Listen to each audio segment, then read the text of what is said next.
Thank you, Legionnaires, our leaders, for being here this morning.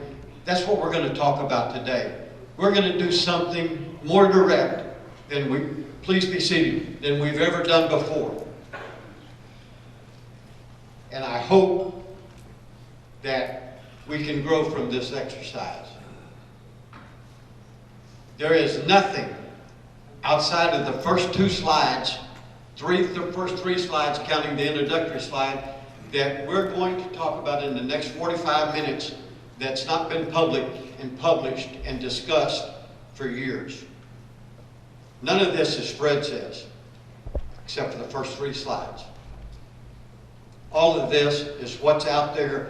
It's been published. It's been written by our leaders from a national level and from a department level. And I'm just going to ask you this morning, as we go through this presentation, to ask yourself, are we doing what we said we were going to do? Everything is taken from a document called the Blueprint for the 21st Century. Who here is familiar with Blueprint for a 21st Century? What about the Department's Strategic Plan? Who has read that this year? Since July, since August? Very good. How many of you have heard the song, Rose-Colored Glasses? Very popular. You've probably heard John Connolly sing it. It was actually written in 1978. And the meaning behind rose-colored glasses is people that want to look at a situation without a valid basis. They have an optimistic viewpoint of something, but it's not based on something that's valid. Let's look at the refrain from the song. These rose-colored glasses that I'm looking through show only the beauty, because they hide all the truth. What we're going to talk about this morning is, have we been wearing rose-colored glasses in the Department of Texas? It's easy to do. Is it possible that the reason that we're not progressing successfully and growing based on the fact that we're looking at our organization through rose-colored glasses? I'm going to invite you to join me for the next 45 minutes or so and take off your rose-colored glasses, if you've been wearing them. And let's look at the truth. When I did the research for this presentation, I went online, I pulled out books that I had from my past life, and I wanted to see what are the elements of a successful nonprofit organization. And of all the data that I pulled together, there were 5 things that were mentioned in all of them. Some of the manuals were 10 elements for a successful nonprofit. Some were the top 7. Some were the top 3. One document even had 20 elements for a successful organization. But you know what? There were 5 that were in every document that I read. Number 1 is leadership. We have to have strong leadership. And Denise, just like you said, if we're going to have strong leadership, we have to have knowledge. We have got to prepare our leaders, and that's why training is important. Number 2 is a structure supported with objectives. Do we have objectives? Yep. Absolutely. Thank you. Glad everybody answered that question. We've had them for the last 3 years. But you know what? Everybody in this room knows that we have objectives. Do your post commanders know that? Do your post memberships know that? Do they know the importance of having an objective? We cannot be successful without objectives. Why are objectives important? This organization changes its leadership every July, don't we? We have a different commander come in. And he could come in with a different theme, a different slogan, but there's one thing that we've got to have to lead us that goes from leader to leader. And that's our objectives. They're very important. And what we've got to do is get that message out all the way down to the post member. Everybody has to know this. And just a few days ago, I heard somebody say that until 15 minutes ago, I hadn't seen this document.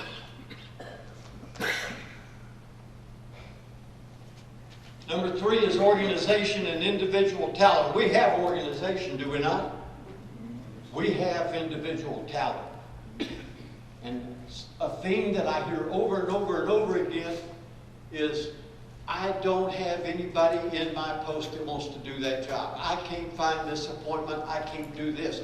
But I gotta tell you, it's up to us as leaders, each of us, to go meet and find the individuals with the talent that can help lead us into the future. Number 4 is superior execution of the objectives. It's not good enough just to have objectives.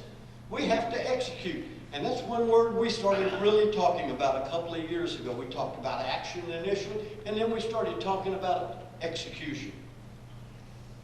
And the document that we're going to refer to and we're going to follow from now on, the very last statement is about accountability and how we have to be accountable for our objectives.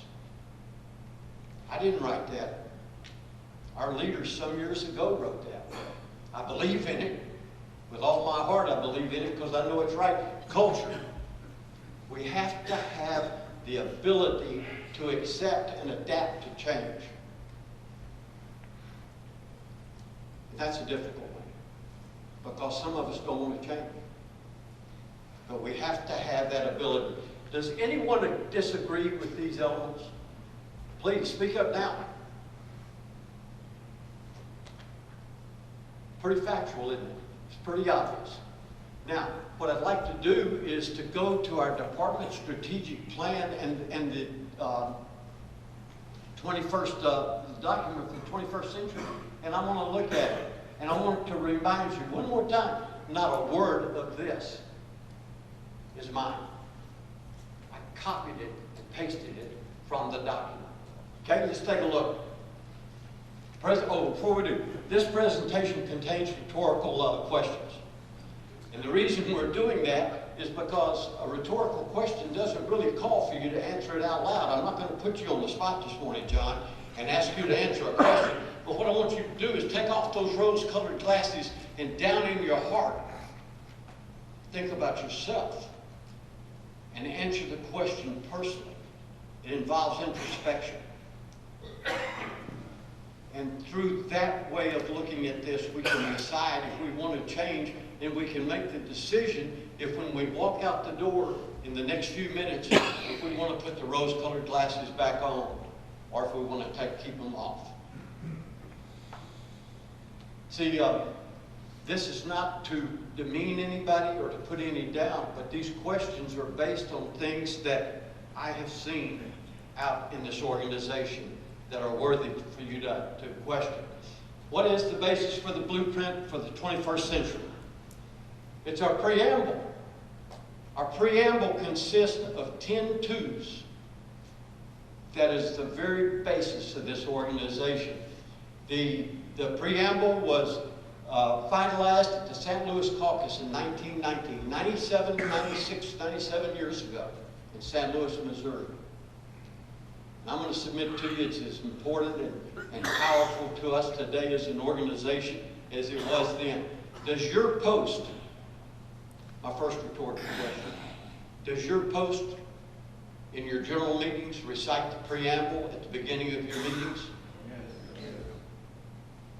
That's not true with everybody. I'm going to ask you leaders when you go back to take that basis back to your post and ask them to start doing that. I hear people complaining about, I can't get anybody here for a meeting, nobody wants to come. You know why nobody wants to come to your meetings? Because they're not interested.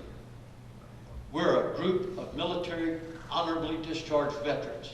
And that preamble, the Declaration, Pledge of Allegiance, and the saluting of our flag is meaningful to everybody in your post meeting. And if you do that, it will add meaning to your meetings. Has it become rote and mumbled without thought? I'm going to answer that question for you. Yes, it has. Yes, Brewster? We in our post, we try to encourage our people to memorize it. And one of the things we did is, if you memorize it by a certain date, you get $100. I'd like to meet with you when we're through.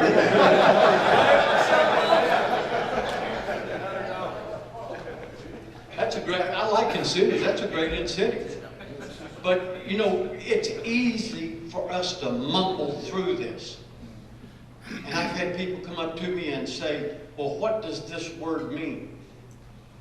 And I'm going to tell you, just like I told my mother, just like my mother told me as a child growing up, I would say, Mom, how do you spell this word? And she'd say, what? And you will never forget it.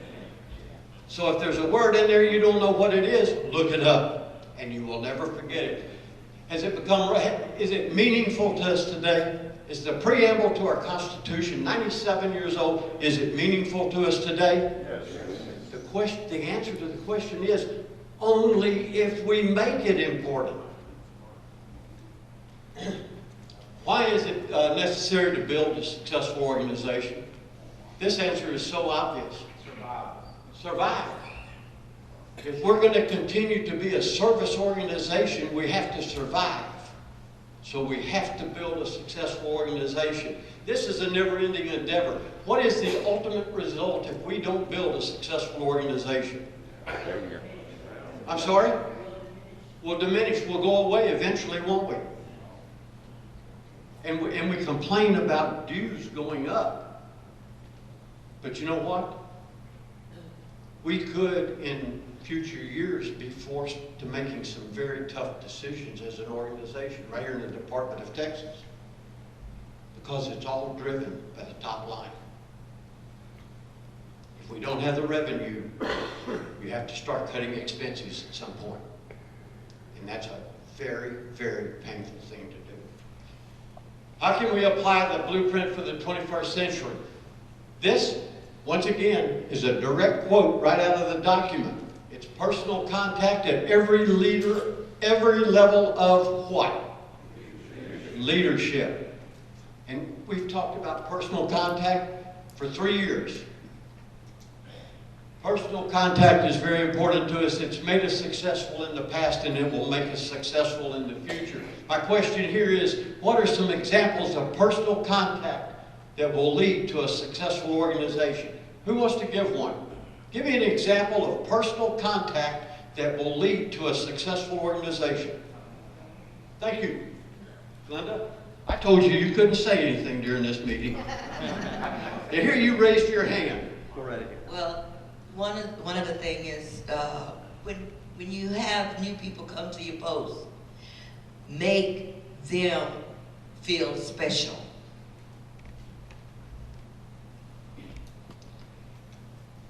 There's a thing we know as the golden rule. Treat others as you want to be treated. I don't know how many of you know about it, but there's also a platinum rule. Have y'all heard of the platinum rule? Treat others the way they want to be treated. Because see, we're all individuals. And we all want to be treated differently. And the way to really be successful and make an impression on people is to figure out how they want to be treated. And if you listen to them for just a few minutes when you first meet them, they will tell you how they want to be treated. And then you treat them that way. I see a hand over here. Mary?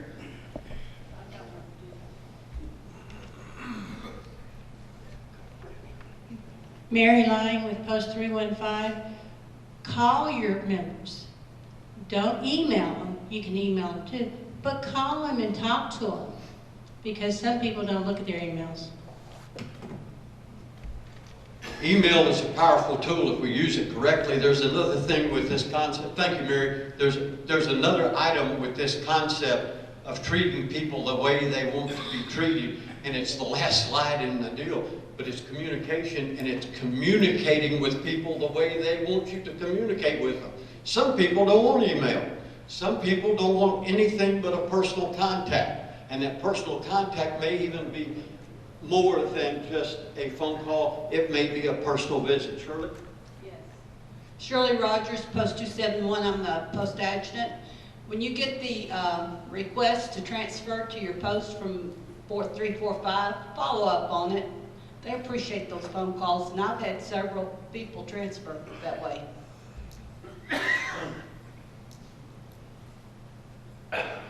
The last question up there on this slide is, do we actually do this? And certainly we do it in some instances, but with your rose-colored glasses off right now, what you've got to answer is for your post, does your post do this?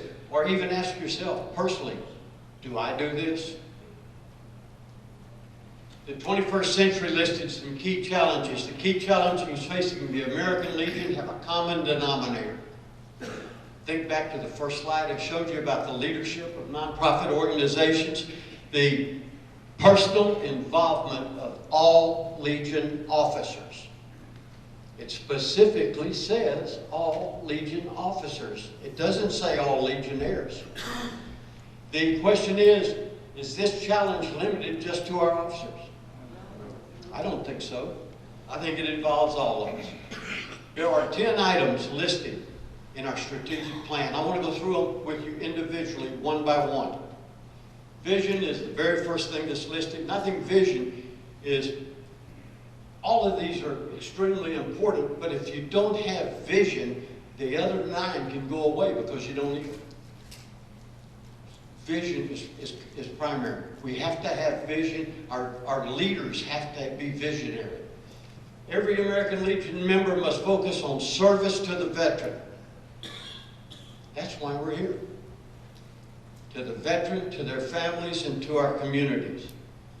Legion officers at every level must lead the way in reinforcing this vision. And when I'm talking about leaders, I'm not talking about your current post commander. I'm talking about all of your post officers and past post officers. That's the leaders in your post.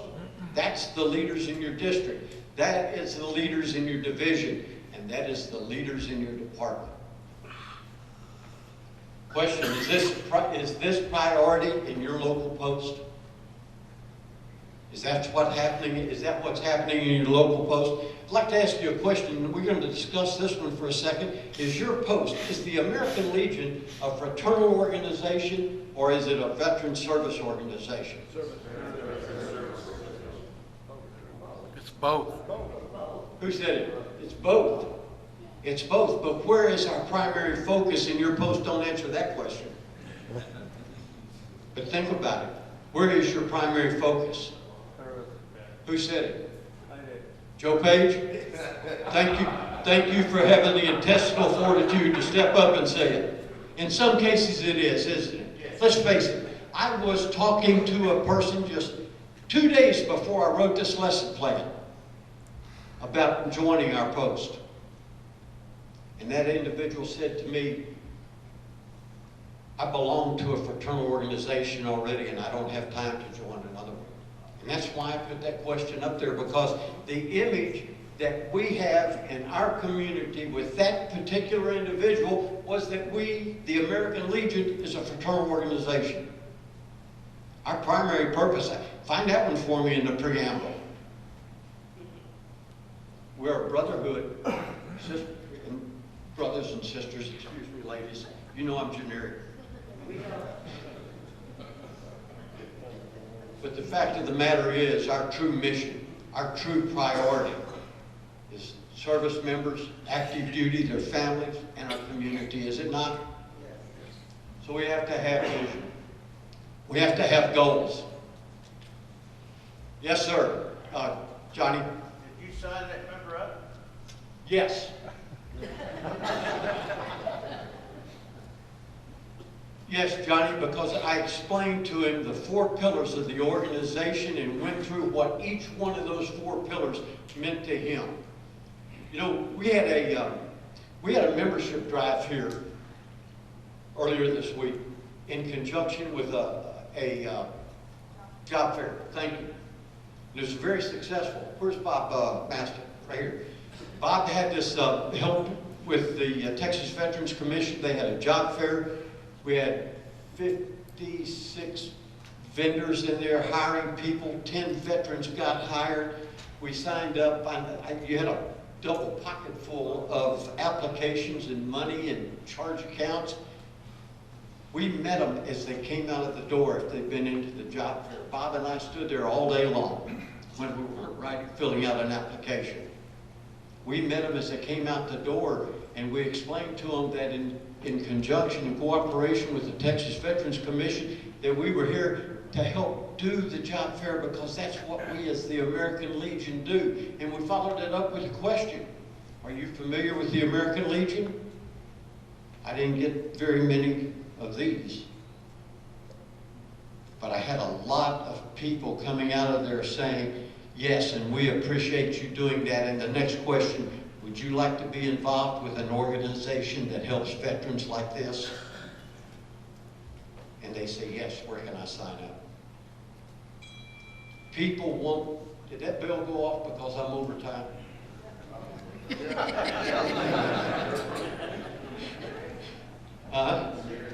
You're the one that's the timekeeper, aren't you, Barry? We've got to have goals. Our goals are based, the goals that you see are based on membership, but you know what? These are really goals too. Our goal should always be, what can we have as a goal that's not publicly stated numerically? We can have a goal of constant improvement. And that's how organizations are successful today, when in your mind you're always thinking about what can we do to constantly improve and to grow. Mission statement should be in place that includes these goals and spells out direction. Do we have goals? Every post commander, every district commander, every division commander here, I know has a goal that's very top of mind level, isn't it? Do we have a mission statement? Does this organization have a mission statement? Where is it? Who said website? Bingo. It's on our website. I don't know that in all the presentations we've done, Barry, during training, if we've ever talked about our mission statement. So let's take a look at it. The American Legion strives to serve the needs of all veterans and their families, to promote a better understanding of the principles of democracy. There's that word. To inculcate among all people a higher appreciation of the benefits of American citizenship, and to fulfill our commitment to community, state, and nation. What does the word inculcate mean? Sir? Did y'all hear what Walter said? To drive home. To drive home the meaning of it is to inculcate. That is our mission statement. The image is the next thing that's listed in our strategic plan. We must be aware of all times of the image and how others perceive us at our work and in our community. Go back to what we were just saying a while ago about the individual I was talking to, and he thought it was a fraternal organization. That's his image of the American Legion. When he sees us out wearing our caps at a city council meeting, when he sees us out in the community, he sees us as a fraternal organization. Today, I don't think he any longer sees us as that. By the way, I forgot to say one thing in the very beginning. Following Butch's presentation, we have 100 copies of these handouts. So they will be available to you. And there's 100 copies, and we don't have that many people here, so there'll be some extras you can take back with you. And these will be on the website shortly. We must remain champions of service to our veterans and to our communities. People want to be involved with an organization that's busy doing something, and that is how you can grow your membership. Leaders must set the example for members. What is the image? Rhetorical question. What is the image of your post in the community? Don't answer that question out loud. What is your image personally in the community? How do the community leaders see you? The mayor, the city council members, the independent school board. How do those people see you? Do they know you? If you were to walk in a restaurant and they were in there eating, would they greet you? Do they know you? We were sitting one night last year in a meeting with a post that was having some real problems. And I had heard so much negativism. I had someone that came up before we ever got started that wanted to attack me.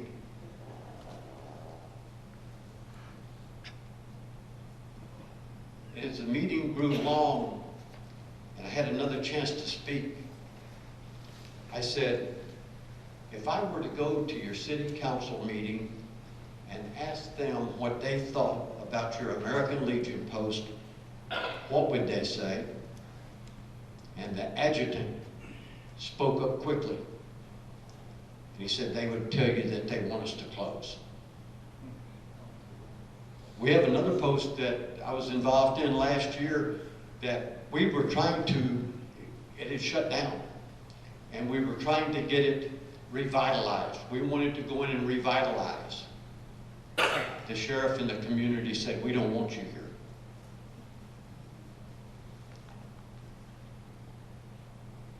Those are some powerful things for us to take to heart when we've left that kind of image behind us. Partnership. This is a tough one right here. The American Legion Auxiliary, and the Sons of the American Legion need to be partners in providing service to our veterans, their families, and the community. Legion officers must set the example for inter-organization dialogue and cooperation. And the question I ask here, does your post have a family atmosphere? Don't answer that one. Just answer it silently to yourself. Are you part of the solution or part of the problem if there's a conflict? How can you be part of a solution if there's a conflict in your post? Let's talk about that a second, openly. If there's a conflict in your post, how can you be part of the solution? Is someone timing me? Let me help us with that. You can be part of, we're not in a formal meeting yet. I'm not sure I can.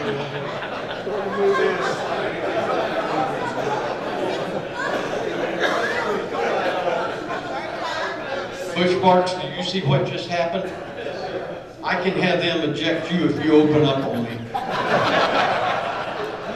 They are primed and ready.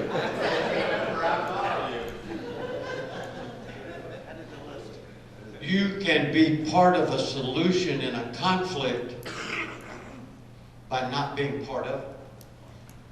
And if someone wants to come to you and vent their side of a conflict, if you even listen to it, you've become part of the problem.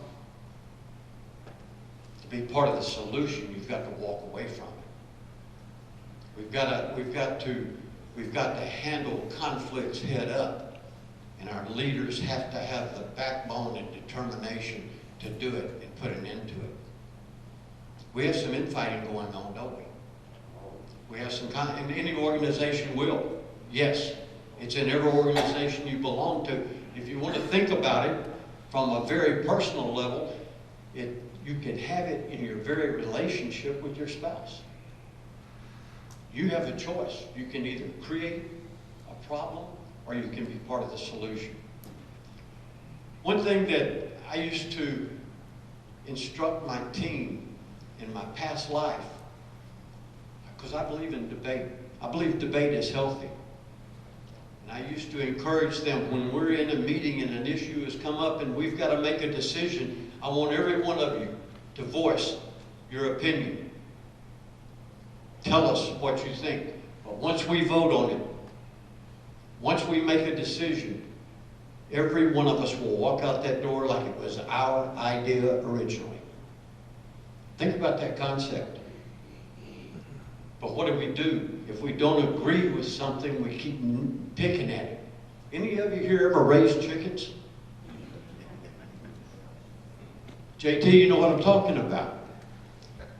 Chickens in a barnyard will find the weak chicken, and they'll peck on it until they finally kill it. And then they'll find the next weak chicken, and they'll peck on it until they kill it. Let's move on. Public relations.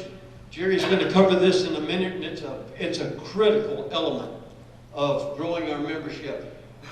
But what our strategic plan calls for is to amplify our commitment through an aggressive and consistent public relations program that allows us to maintain visibility in the community.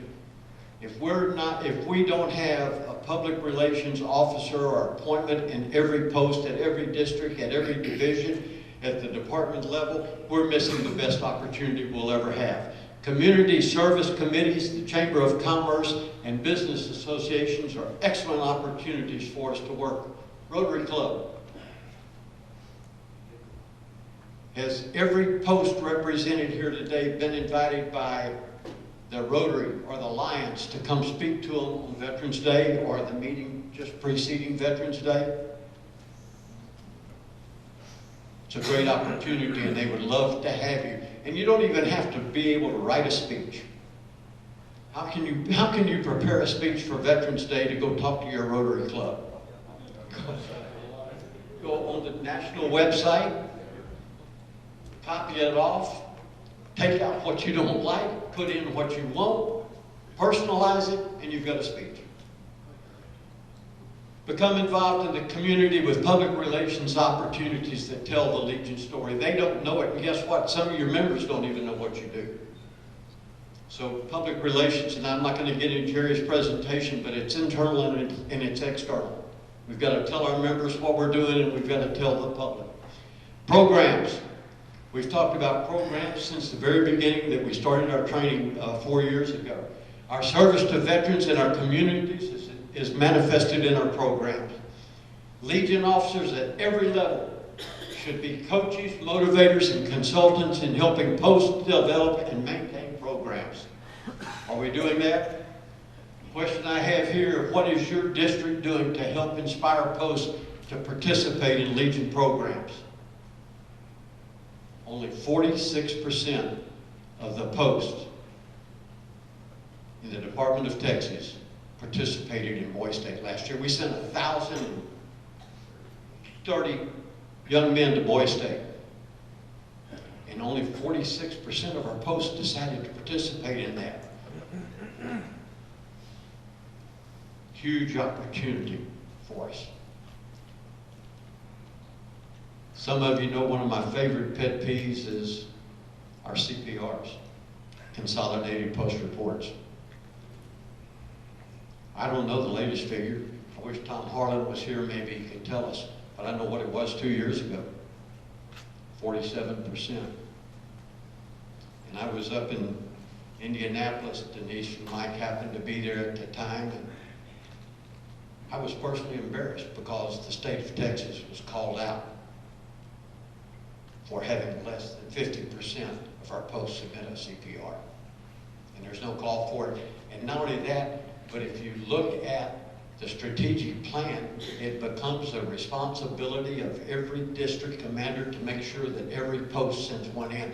You know, I've had people tell me, well, that's impossible. You can't have 100% CPRs. Well, somebody go tell the state of Florida that. Did the state of Florida turn in 100%? Yes, they did. And Texas is not second place to the state of Florida, I assure you. Please make that a priority this year and let us turn in CPRs. Very honest time we have left. Training. Every officer and staff member needs training. It is through training we gain knowledge. Whether it is Legion College, a conference, a convention, or the Extension Institute course, the education of officers and staffs at every level should be an ongoing process. And notice in there, there's a key word, our staffs. That's the people that we have working for us, because if an organization is not training your employees, they're going backwards. We have a responsibility not only to our members to train them, but to our staff. One of the most ideal and effective training methods is what? Let's talk about mentoring now. Mentoring is a proven method of nurturing future Legion leaders. Mentoring accommodates learning needs and members and it can be done in small groups on one-on-one. Guess what? You don't have to travel. Mentoring can be done over the phone. Mentoring can be done by email over the internet. It can be done at a coffee shop over a cup of coffee. But my question to you is, are you mentoring someone? I see some people shaking their heads, and I'm proud of you. Thank you. That's good. That's how we're going to grow, is when we mentor someone. And probably even more important is, are you being mentored? It's important to us to grow. Membership. Service begins with a strong, growing membership. Without members, we have no voice on Capitol Hill. Membership is everyone's responsibility, especially the Legion officers. Post-revitalization and new post-development should be on every Legion officer's minds. It's a priority. It's in our strategic plan. How many members did you recruit last year? Don't answer that question. I just want you to think about it for a second personally. How many members did you recruit last year? Think about this one. How many members did you personally restore last year? That's even an easier job than getting a new member, because why? At some point in life, they joined for a reason. And at some point, they decided they no longer wanted to be a member of the American Legion. And so to restore them, all you have to do is sit down, personal contact, and find out what the reason is that they decided. Many of you have heard me use this example before, but have you ever been in a I won't call it a fight, disagreement with your spouse? You love this, don't you, Glenda? And it goes on for a day or two, and you decide, and you decide, well, it's time to put an end to this. So you ask yourself, what is it? What was the subject? Why are we squabbling? And you can't remember? They don't remember either. They got mad over something, but it's something that can generally be repaired. The greatest opportunity we have to grow is to restore our members that have dropped out. 21st Century had an outreach program. Let's take a quick look at it. This program encouraged Legion officers to aggressively seek support from the active duty, military, Guard, and Reserve organizations in your department to identify eligible veterans. Last year, a few of us attended the Reserve organization in Corpus Christi. And we found many, many members, potential members there, that didn't even know. They had never been asked. I can tell you, I cannot believe how many times people tell me, no one's ever asked me to join your organization. Active duty bases and Guard units have agreed to allow the American Legion to address veterans separating from service. Barry, Andy, I know you did that once. I was with you when you went to a reserve organization and talked to them on a Sunday afternoon. The potential for membership is unlimited. 2 initiatives to identify veterans in the community are listed below. Before we go there, I want to talk about penetration for just a quick second. Penetration figures are out by county, so we can tell you exactly how many eligible veterans you have in your county. It will surprise you. The state of Texas has a penetration of less than 3% of eligible veterans. We have 1,800,000 eligible veterans in the state of Texas, and I'm afraid we're not using that list. We're not approaching these veterans like we can. The jobs. American Legion members and posts can help veterans, job seekers in the community with good jobs, with good employers. Monday we're having one in the Dallas-Fort Worth area, another job fair. The help me, Commander. Yes. Yes. Is all you've got is that's through the Chamber of Commerce. That's through the Texas Workforce Commission. They have one in every workforce board in November. That's the month of November, and we'll be sending more details out on that. But it's free. All you got to do is set up a table free, we can recruit. the jobs is an important way to reach our veterans. And you know, one thing about growing our membership, and I think everybody in here probably recognizes that I'm a numbers person, and and I'd like to see what we did today, and let's count it up. But you know what? We got to recruit for tomorrow also. And that's what we haven't done. That's why we're in the position we're in today, is because in years past, we weren't recruiting for the future.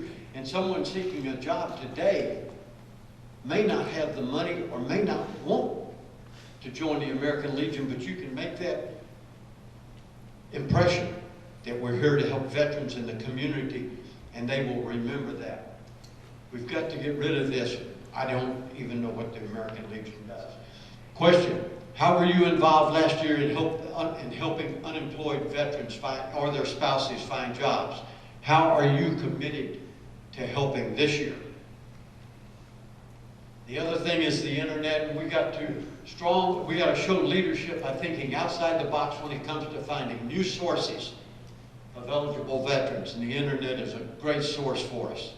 If you're not using the mylegion.org to look up your TX345s, to look up your DMS members, and if you don't have a plan in place in your membership committee in your post to recruit these people and bring them into a post home, you're missing a huge opportunity. We moved almost 1,000 members last year from TX345 into a post home. But you know what? Sounds good, doesn't it? We did a great job. Everybody pat yourself on the back. But you know what? TX345 grew faster than we could move them out. It's a huge opportunity for us. Does your post have a website? And the question I love to ask after that, is it up to date?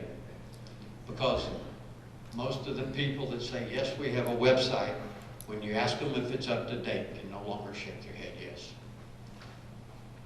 Do you get aggravated when you go on a company's website and it's got old information? Potential members get aggravated with us also. In conclusion, the 21st Century Plan is personal involvement through demonstrated leadership. Can't say it any clearer than that, can we? Our blueprint for success was laid out for each of us in 1919 by our founding fathers. It is service to our veterans, their families, and our communities, state, and nation. I put a quote up there for you to consider as we close this presentation. Personally, I'm going to take my rose-colored glasses and throw them away.